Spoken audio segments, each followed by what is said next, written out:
Guys, welcome to my channel. तो आज हम पढ़ेंगे क्लास 12th बायोलॉजी का चैप्टर 2 मानव जनन। Okay, understand.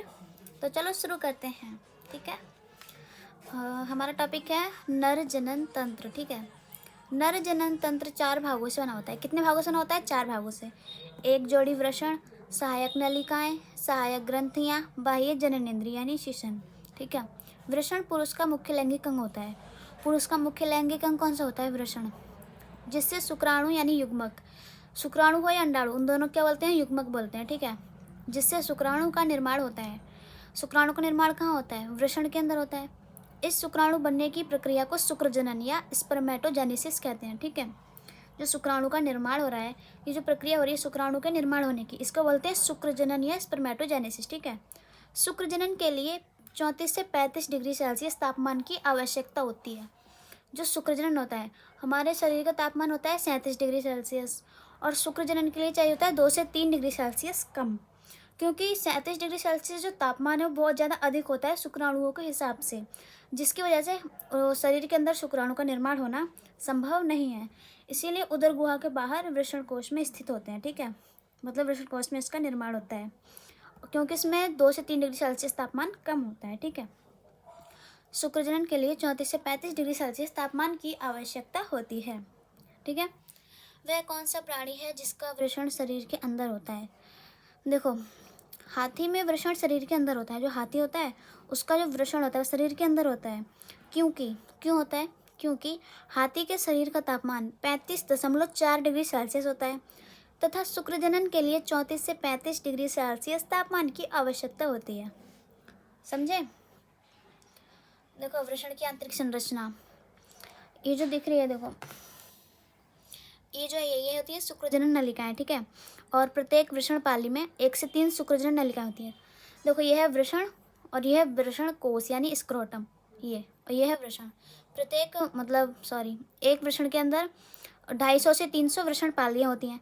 इसमें कितनी बनी हुई हैं? 1 2 3 4 5 6 5-6 बनी हुई है इसमें।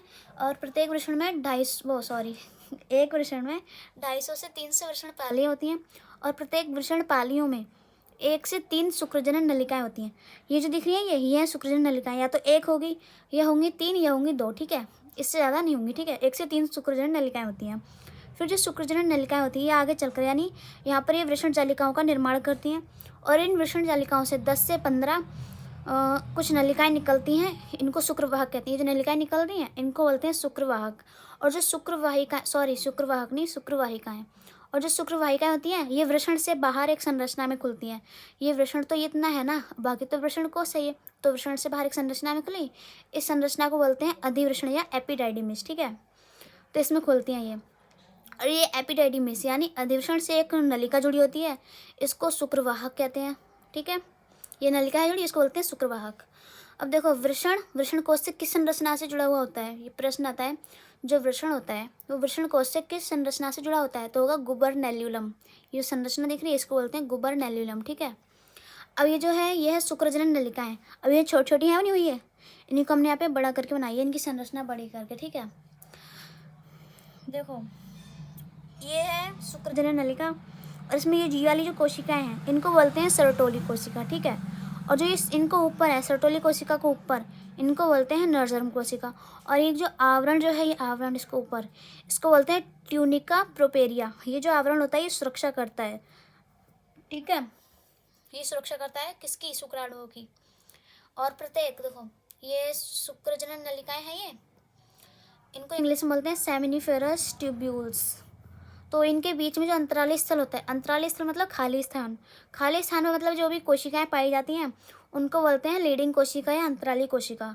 मतलब 2 शुक्रजनन नलिकाओं के बीच में जो भी अंतराली स्थल होगा वहाँ पे मतलब जो भी कोशिकाएं पाई जाती हैं उनको बोलते हैं लीडिंग कोशिका या अंतराली कोशिका। ठीक है, और इसको जर्म उपकला भी कहते हैं। ये 2 कोशिकाएं हैं ना, ये सर्टोली कोशिका, ये है नरजर्म कोशिका, तो ये दोनों कोशिकाएं मिलकर जर्म उपकला का निर्माण करती हैं। ठीक है, तो अब हम पढ़ेंगे जर्म उपकला। ओके, जर्म उपकला क्या होता है? जर्म उपकला वृषण के अंदर स्थित, जो वृषण के अंदर स्थित होती हैं शुक्रजनन नलिका, उनकी परत होती है। जर्म उपकला वृषण के अंदर स्थित शुक्रजनन नलिका यानी सेम्निफेरस ट्यूब्यूल्स की परत होती है, जिसमें शुक्राणु उत्पन्न होते हैं। शुक्रजनन नलिका में क्या होता है? शुक्राणु उत्पन्न होते हैं, तो उन नलिकाओं की परत होती है जर्म उपकला। ठीक है, मैंने भी समझाया था। यह उपकला मुख्य रूप से दो प्रकार की कोशिकाओं से बना होता है, सर्टोली कोशिका और नरजर्म कोशिका, जैसे मैंने भी बताया था। ठीक है, एक सर्टोली कोशिका और नरजर्म कोशिका। अब यह सर्टोली कोशिका और नरजर्म कोशिका में अंतर दे रखा है। ठीक है, सर्टोली कोशिका और नरजर्म कोशिका में अंतर। सर्टोली कोशिका आकार में बड़ी होती है। सर्टोली कैसी होती है? आकार में होती है बड़ी। नरजर्म कोशिका आकार में छोटी होती है, जैसे मैंने बताया था। सर्टोली कोशिका आधार पर मिलती है, नरजर्म कोशिका सर्टोली कोशिका के ऊपर मिलती है। ठीक है, सर्टोली कोशिका शुक्राणु को पोषण देती है, नरजर्म कोशिका शुक्राणु का निर्माण करती है। जो नरजर्म कोशिका होती है, इनसे ही शुक्राणु का निर्माण होता है, और जो सर्टोली कोशिका होती है, इनको पोषण देती है। ठीक है, और जो सर्टोली कोशिका होती है, इसे सस्टेंटिकुलर कोशिका भी कहते हैं। ठीक है, और जो सर्टोली कोशिका होती है, इसे नर्स कोशिका भी कहते हैं। नर्स कोशिका क्यों कहते हैं? क्योंकि ये पोषण प्रदान करती है। जो भी कोशिका या ऊतक पोषण प्रदान करता है, उसे नर्स ऊतक या नर्स कोशिका कहते हैं। जैसे टैपिटम नहीं होता है, वो पहले चैप्टर में हमने पढ़ा है, वो टैपिटम, उसे भी नर्स कोशिका या नर्स ऊतक कहते हैं। टैपिटम को नर्स ऊतक कहते हैं, क्योंकि वो परागकण को पोषण प्रदान करता है। ठीक है, अगला हमारा टॉपिक है लीडिंग कोशिका या अंतराली कोशिका। ठीक है, LH हार्मोन। LH मतलब luteinizing hormone. Okay, luteinizing hormone leading कोशिका को प्रेरित करता है। जो लीडिंग कोशिका होती है, उसको प्रेरित करता है LH हार्मोन। फिर लीडिंग कोशिका टेस्टोस्टेरोन का निर्माण करती है। टेस्टोस्टेरोन क्या है? ये एंड्रोजन होता है। ठीक है, जो शुक्राणु का निर्माण करता है, जो शुक्राणु का निर्माण करते हैं। मतलब जो लीडिंग कोशिका होती है, टेस्टोस्टेरोन का निर्माण करती है LH हार्मोन के कहने पे। फिर जो टेस्टोस्टेरोन होता है, ये शुक्राणु का निर्माण करता है। ठीक है, LH हार्मोन पीयूष ग्रंथि से स्रावित होता है। LH हार्मोन कहाँ से स्रावित होता है? पीयूष ग्रंथि यानी पिट्यूटरी ग्लैंड से। ये फुल फॉर्म दे रखी है। LH मतलब luteinizing hormone, FSH follicle stimulating hormone, GnRH gonadotropin releasing hormone. ठीक है, ये पढ़ लेना, ये आ भी सकती है एग्जाम में। ओके, तो अब हम पढ़ेंगे सहायक नलिकाएं या सहायक नलिकाएं पढ़ेंगे हम। ठीक है, यह नलिकाएं शुक्राणु के गमन में सहायता करती हैं। शुक्राणु के गमन में सहायता कैसे करती हैं ये नलिकाएं? शुक्राणु का निर्माण होता है, तो उसके निर्माण होने में, उसके बाहर निकलने में, उसमें सब में सहायता करती है सहायक नलिकाएं। ठीक है, यह 4 तरह की सहायक नलिकाएं होती हैं। कितने तरह की? 4 तरह की। वृषण जालिकाएं यानी रेटेटेस्टिस, शुक्रवाहिकाएं वाजा एफ्रेंसिया, अधिवृषण एपिडाइडिमिस, शुक्रवाहक वाज डिफरेंस। ओके, ये चित्र बना हुआ है सहायक नलिकाओं का।